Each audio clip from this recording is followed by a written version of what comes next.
heard that expression, right? If you build a better mousetrap, they'll beat a path to your door. Means I could get rich. Trouble is, improving things can be difficult. Is there an easier way? Well, yes. There's crony capitalism. I could make friends with important people, the people who set the rules. I could hire lobbyists to win them over. People get rich that way, too. Serious Materials just reopened a manufacturing plant outside of Pittsburgh. One little company gets the attention of powerful people. This is the story of Republic Windows and Serious Materials. Might government handouts and a cozy relationship between this company and the administration have something to do with their success? Economic stimulus! Ta-da!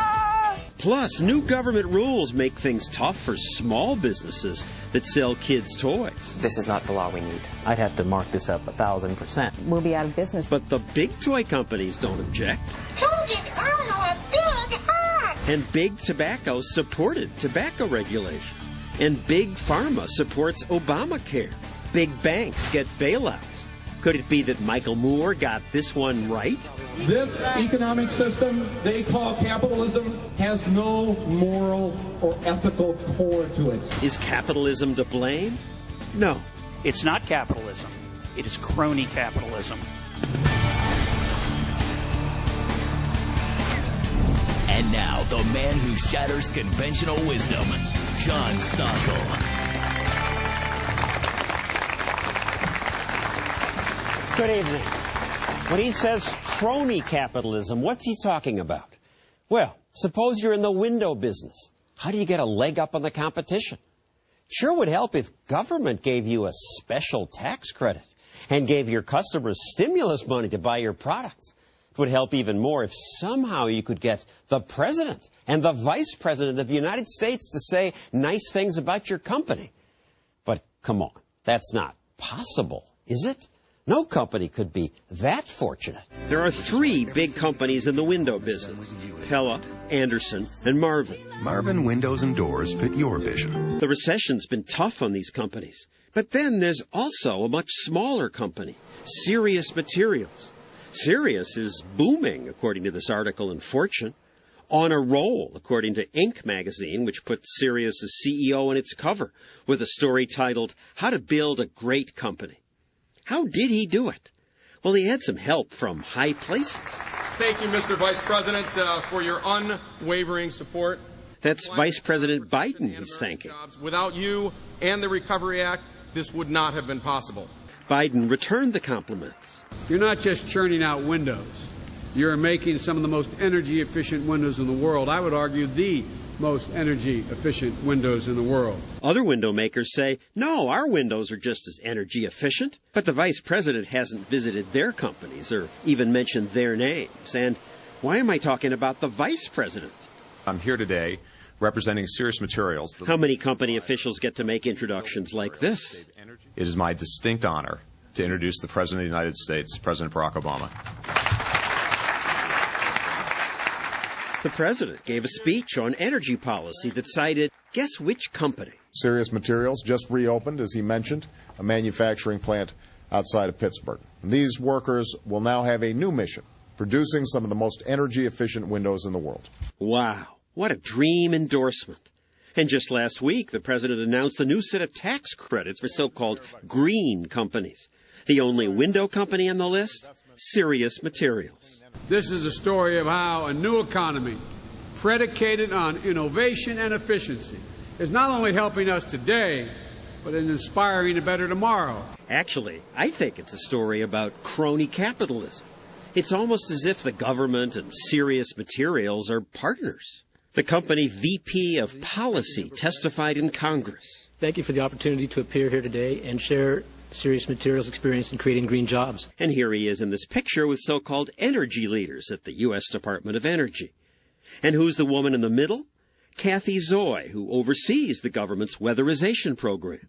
She has big plans for your tax money, as she explained at a conference. Where literally SWAT teams go into neighborhoods and they retrofit every single house and every single business on Main Street. Oh, and I left out a little fact. Kathy Zoy is the wife of the Vice President of Policy of Serious Windows. So of all the window companies in America, maybe it's a coincidence that the one that gets presidential and vice presidential attention and a special tax credit is one where company executives give thousands of dollars to the Obama campaign, and where the policy director spends nights at home with the Energy Department's weatherization boss. It could be coincidence, and there's apparently nothing illegal about this. In Kathy Zoy's ethics agreement, she did disclose her marriage and says she would recuse herself from any matter that had a predictable effect on her financial interests. But it sure looks funny to me. And it's odd that even the liberal media has so much interest in this one company. Vice President Biden says the stimulus bill's funding for making buildings more energy efficient is expected to drive up demand for the kinds of windows made by Serious Materials, which has caused the company to ramp up its production. That's how it works. Economic stimulus. Ta-da! Ta-da is right. That is how it works. But government handouts that go to one favored company, why is that right? We asked the White House, the Department of Energy, and Serious Materials to provide someone to talk about this, but they all declined. A Serious Materials spokeswoman said, "We don't comment on the personal lives of our employees." Just today, however, she called to say our story is full of lies, but she wouldn't say what those lies are. So, with me now are Jonathan Blake and Annette Meeks of the Freedom Foundation of Minnesota. They brought me this story. So, Annette, how did you find out about it?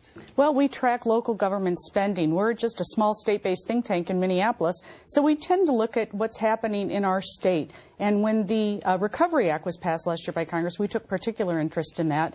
And we just happened to notice that there was an awful lot of attention being paid to one window manufacturer when we had several large window manufacturers in our state that were linked. You happened to talk to executives from the larger window companies, and they said they weren't doing so well.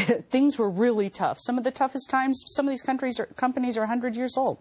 And then you heard about this little company that was doing well? Well, they just kept appearing over and over again in White House press conferences and White House news conferences. Both the president and vice president went and visited their company, so we thought it was worthwhile to take a look at this company and why they were benefiting so much from stimulus funds for green energy when Minnesota companies and other large manufacturers weren't. So Jonathan works for you, and you said, go do that? Have at it. What did you do? I started looking into the stimulus funding, looked first at the energy efficiency provisions, found that Kathy Zoy is head of energy efficiency and renewable energy, controls $16.8 billion worth of stimulus funds. Thought that was probably worth looking into, especially with regards to the window industry. Yeah, how much? $16.8 billion. And that's just in stimulus funds. And that's just the government we've gotten used to, that a couple individuals are in charge of billions of your tax dollars. Absolutely. All right, so the government believes in weatherization. What's wrong with that? Maybe nothing. And our issue here isn't a policy issue. But when there is a serious conflict of interest, or at least an apparent conflict of interest, and $16.8 billion worth of taxpayer money is on the line, we think that this becomes more than just a policy discussion. And you had some thoughts when she said she recused herself. She may very well have recused herself. The only two examples that were provided by the Department of Energy were that she did not participate in a loan guarantee program for windows. Well, that doesn't even fall under her Office of Energy Efficiency and Renewable Energy. And that she didn't meet with the Window and Door Manufacturers Association. Those are two pretty trivial issues, especially when we're talking about $16.8 billion of stimulus funds, and neither of those issues are related to that. So their response was, well, don't worry, she's recused herself from areas that you're not asking about, essentially.